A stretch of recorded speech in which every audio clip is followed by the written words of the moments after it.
ഉത്രാളിക്കാവ് ഭഗവതിക്കായി എങ്കക്കാട് ദേശം സമർപ്പിക്കുന്ന ദേശപ്പാന എങ്കക്കാട് വിവിധ ചടങ്ങുകളോടെ ആരംഭിച്ചു. രാവിലെ കാലിടൽ നടന്നു. തുടർന്ന് പാണ്ടിമേളത്തോടെ ഭഗവതിയെ എഴുന്നള്ളിച്ച് കൊണ്ടുവന്നു. കൂറയിടലും തൊണ്ടുനാട്ടലും നടന്ന ശേഷം അകമ്പുകൾ നടന്നു.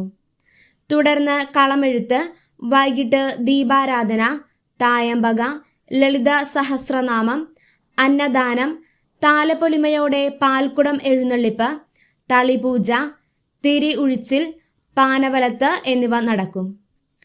കരുമത്ര സി കൃഷ്ണൻകുട്ടി, വി ശ്രീധരൻ, കുമ്പളങ്ങാട് അയ്യപ്പൻ നായർ, ഭാസ്കരൻ മടത്തിലാത്ത് എന്നിവർ പാനയ്ക്ക് കാർമ്മികത്വം വഹിക്കുന്നു.